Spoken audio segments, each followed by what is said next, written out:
Good morning guys, welcome back to my YouTube channel. So today is going to be a bit of a different video, still a sit down with me. I've got my coffee and everything.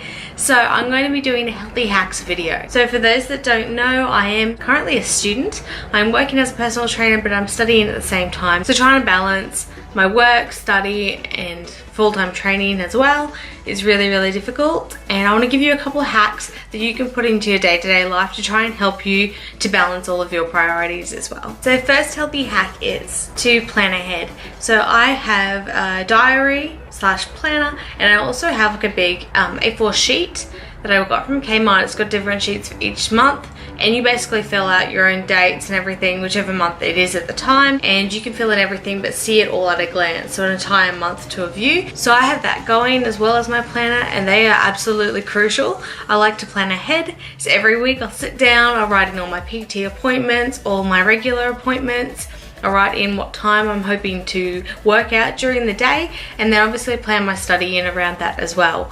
So that is absolutely crucial to me, having the planner, but I like to be a very organized person, so being able to sit down and see my whole week planned out is the best thing for me. Number 2 is to get your workout done early. So this obviously depends on your schedule, and for me, I know some mornings I cannot get to the gym before my personal training sessions, because they do start quite early, as you would imagine. But if you can, get your workout done early. That way it's out of the way. It normally sets me up for a really productive day. If I've worked out in the morning, I'm in a good mindset, I feel really awake, really energized. So that's a great option as well. So get up, shower, brush your teeth, whatever you need to do, and then go straight to the gym. And then obviously, yeah, once you start your working day, you're not worrying about having to come home and we'll have time to go to the gym and then cook dinner, all that kind of stuff. It's just done. So number 3, workouts. Make sure that you're prioritizing quality over quantity. So if you are normally going to the gym 6 days a week, but you're finding you can't get there for very long, or you're rushing your sessions, maybe just try and cut that down. Do 3 or 4 sessions a week, but make sure that you've really worked 100% in those sessions. So they're either really high intensity, you're taking shorter rest breaks, or you're just really focusing on having a good workout rather than kind of blasé-ing your way through it. Make sure you put 100% into your sessions, even if you have to do less. That way the quality of the sessions is going to be better than if you're doing multiple half-assed sessions. Number 4 is to make sure that you get your steps in and be active. So you don't necessarily need to have like a Fitbit or a Garmin or a tracker for this. Make sure you're getting out and mindfully going for a walk. So if you have an office job, make sure you're getting up, walking around. If you have just a regular job, on your lunch break, do a lap. I used to work in a shopping center, and I used to do like fast walking laps of the shopping center in my lunch breaks, just to see how many steps I could get up for the day. But just make sure that you're really actively trying to get your steps in and making that a priority. Taking the stairs rather than the elevator, etc, etc. And number 5, so make sure you prepare your food. One of the really helpful tips that I've learned is to prepare 2 dinners. So when you cook dinner of an evening, cook enough for you and your family, or you and your partner, and then cook a little bit extra for lunches. So I'll normally cook a little bit extra for my partner and I to have lunch the following day. And that way we're not worried about having to prep a separate meal or having to cook a totally different meal. We just have the leftovers from dinner that we've kind of prepared extra to allow for that.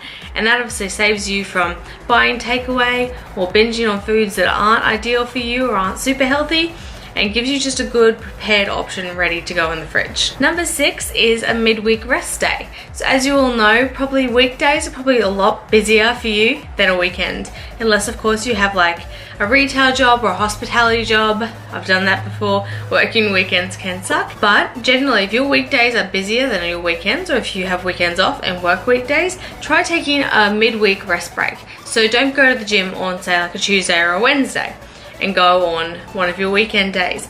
That way you'll be able to have a little bit more time before and after work on that weekday, and it just makes you feel a little bit more relaxed, I guess, midweek. So try and give that one a go. It really works for me, especially if I've got like a really jam-packed week with lots of sessions, or if I've got lots of study to complete for that week. It makes things a whole lot easier. And my 7th and final tip is having a productive Sunday. So I always like to use my Sundays to set myself up for the rest of the week. I'll do a workout, I'll buy my groceries, I'll do my laundry, make sure the house is really clean and ready to go, and then I will plan ahead for the week. So this is when I'll get out my planner and my big A4 monthly planner, and I'll make sure that everything is filled in for the week. I know exactly what's happening. If I know I'm gonna have a hectic Monday, Tuesday, I'll get all my snacks prepared, all my lunches prepared, do a bit of a meal prep as well, and just make sure that you are ready for that week. Again, if you have a job where you're working Saturdays, Sundays, just find out when your day off is before your week starts, when it kind of starts,